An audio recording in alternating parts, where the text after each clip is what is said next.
What's going on, guys? ¿Cómo están? BugaLuis here and welcome back to another video here on the channel.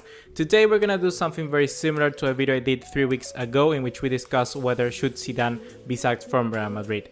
In this case, obviously we're gonna talk about Chelsea, and the man in the spotlight is going to be Antonio Conte.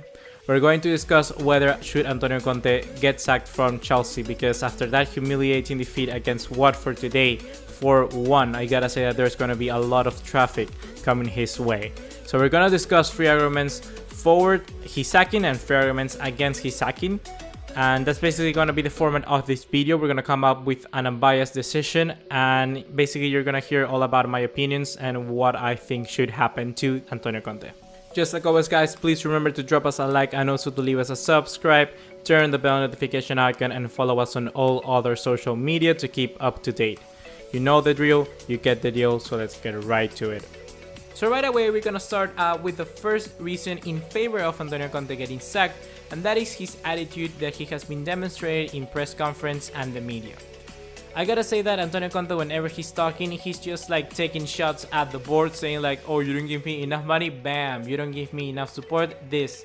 And that's not the way to treat basically your superior. He's the guy paying your bills. Roman Abramovich, the board, they have assigned you to a job and you need to try and do the best in that you can.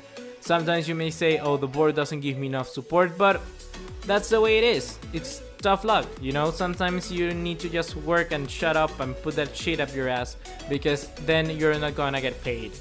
Perhaps in this situation, the thing is not about money, but you still need to try and keep a stable employee and worker relationship, because that's where basically everything in the world is built. Just being respectful of whoever is your superior. And that's how in this case it should be. On the other hand, you can also look at it from a different perspective, and this is sort of like a situation of which came first, the egg or the chicken, because you could also say that the board is their problem because they're not being supportive of Antonio Conte. They are already thinking of a life without Antonio Conte. So if you're thinking of already replacing him in a month, your manager, your worker, is definitely not going to be working at the best he can. He's not going to be giving his 100%, and you want him to be giving your 100% at every single time. Whenever I see a manager getting sacked, most of the time, they are giving their 100% because they know that their life is on the line. So in this situation, Antonio Conte is just like super relaxed. He doesn't give a shit about anything they say about him, because he knows that either way he's going to leave at the end of the season, whether it is in a month or at the end in June. So whatever happens, he doesn't care. So that's also a big talking point, and a big, like, you know, blame we can give on the board, because the board are also doing the bad decision of not supporting their current employee when you should be focused on that. Moving on the second reason why I think Antonio Conte should be sacked is because of his substitutions. Right now, Antonio Conte has probably one of the worst substitutions ever. Just BugaLuis for me was the only guy doing stuff good for Antonio Conte, and now that guy is gone. So I don't know what's happening with him and BugaLuis because he left, but now the players he has brought in, like Ross Barkley, Emerson, and Giroud, makes absolutely no sense. I gotta say that the substitutions he has made, for instance, in the match against Watford, were absolutely cray-cray again. Why the fuck do I say cray-cray? Makes no sense at all. That's like a schoolgirl type of language. Well, I don't care. So I gotta say that the substitutions are bad, and he's reading the game so wrong. I mean, I don't know what's going on with him. Like I say, he's not giving his 100%. He's just sitting, relaxing. The Antonio Conte of going like all heavy metal and jumping and doing stuff like that on the sideline, that guy is gone. He's now like super relaxed and chill, laying down, talking to the assistant manager, saying like, okay, what can we do? He's so like uninterested about the job, really. And that's something that you understand about it. I also feel that some situations he's also worried a little bit too much, whether he knows that either way he's gonna get sacked, so it makes no sense. And that's what's happening. He's reading the games wrongly, he's not doing his job properly. So if you basically, I don't know, paid for somebody to do their job, you expect them to at least do something good. And if Antonio Conte is not doing that, well, I think that's a good enough reason for kicking him out. But as we know, there's a lot of stuff behind it. On the other hand, we can also talk about the player's attitude. There are some rumors that perhaps he has lost the dressing room or stuff like that. I don't think so, but sometimes you just need to say to the players like, get your shit together. There are players like Morata who have been playing really bad recently. You have players like Hazard who has been a shadow of his previous self.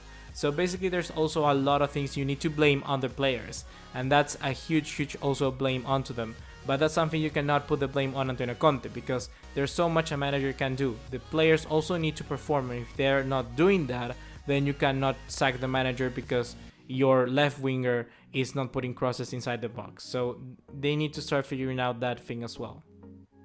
And now guys, the final reason why I think Antonio Conte should be sacked is because of his defensive rotations. This for me is the biggest reason why he should be sacked, because before he was completely chill about, before he was doing Cahill, David Luiz, Azpilicueta. That was the back three. Now he's changing all over. Now Azpilicueta one day is playing as a right wing back. The other day, Antonio Rudiger is a left center back, and then the next week is a right center back. Then you see David Luiz in, then Andreas Christensen is on the left, then Gary Cahill is on the right. It makes absolutely no sense. The best place to start on to, start building a team is the defense. You need to have a capable defense. You need to be reliant. You need to be confident that the people at the back, they're going to do their job. So if you start shifting around whatever you want to do every week in and week out, then it's not going to work. Antonio Conte should start knowing and fixing in what center back goes in which position and keep it like that. That's the problem when they bring too many quantity over quality, because in that sense then you need to start giving playing time to every single player, and by doing that you're gonna have a stable routine. That's for instance what's going on at Barcelona. Ernesto Valverde just shipped off all the players he didn't need because he wanted to keep on a very good and capable, a stable rotation, not having 3 players for each position. And right now they have like, I think 6 or 7 center backs, and makes absolutely no sense. So they need to start fixing that as well. And that's all to blame for Antonio Conte, because who chooses which player is gonna go in which position? Yep, that's the manager. So for that, I think that Antonio Conte should be sacked. So overall, what do I think? Do I think whether should Antonio Conte be sacked? Do I think he should leave Stamford Bridge? I think that eventually he's going to leave. Either way, I think that's what's going to happen. But I don't think you need to blame this guy for most of the things that has been going on. All this craziness at Chelsea is because of 2 things. First of all, because the employee and employer relationship is really bad at this moment. And that hinders all over. That hinders the assistant manager. That goes all the way to the groundsman. Everything, all of that, it's crazy. So you need to start figuring that out, Chelsea. You need to start just make a pact saying like, okay, until the end of the season we're in, and that's what you need to do. In the other hand of things, their players need to be given like a shake, because they need to wake up.